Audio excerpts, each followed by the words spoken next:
If you find yourself with a camera in your hand and want to learn how to use it,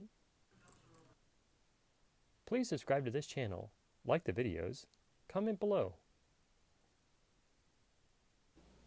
Hey Photos family, today we are talking about defining and redefining. Sometimes as we create a frame for our photograph and we put in the information of like the who, why, where, what into that frame, it makes sense, but we realize either we talk to people about the shot and how it's coming off. They get where we're coming from, but they say something doesn't match up, something doesn't make sense. Maybe the frame that we created to use this frame on location doesn't work because we forgot to think about where the sun would be, or whatever natural lighting object, if it's not in the place that you anticipated it to be, or the scientific measurements of where the sun would be in the sky at a certain time, or you just didn't make the time frame that you had, the schedule. Allow yourself some flexibility within that framework to redefine the shot. Don't have to, well, you can have multiple frames to be able to do multiple shots in that same location, but allow yourself to reframe. Let's say it that way. Redefining is to reframe the shot so you get the same effect, you get the same look, you get the same feel, but it's a lot like seeing a diamond through that little jeweler's loop is what it's called, but it's like a magnifying glass that you can fit up inside your eye socket without putting a lot of pressure on your eye, but putting that loop up on your eye and then kind of squinting down on it to look closely at a diamond. And it would be the same as taking that diamond and turning it to see another facet.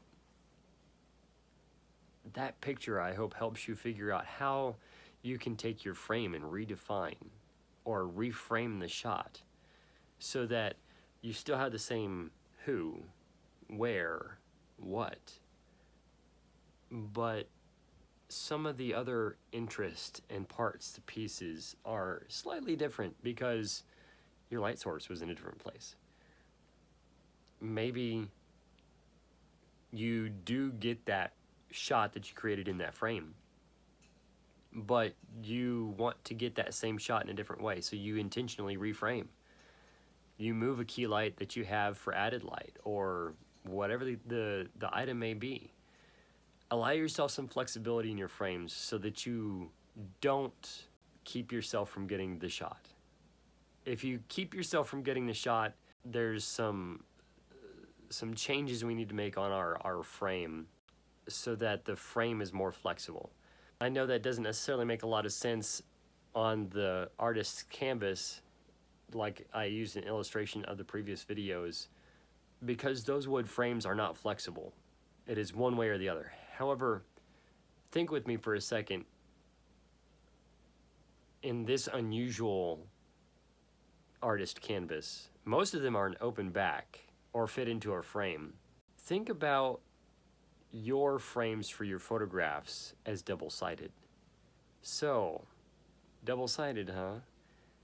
Your canvas is not just wrapped on one side, but that canvas only goes halfway down that frame or wood structure or inside the canvas. So then the other side is wrapped with another canvas. Same frame, right? Yeah, the same wood frame inside, it just has a different canvas on the back. So be flexible and allow yourself the same shot of the same frame, just tweaked a little bit so that you don't have to go back to the drawing board and waste some time while your client is waiting on you, or you're missing an opportunity of a candid shot because your frame didn't fit. Thank you so much for watching, and if you've enjoyed this content, we would enjoy a thumbs up, and anything that you learned or anything you want to add to this topic, this content from today, we would love to see it down in the comments down below. If you're not yet a subscriber, we would love to have your subscription. Thank you so much. God bless.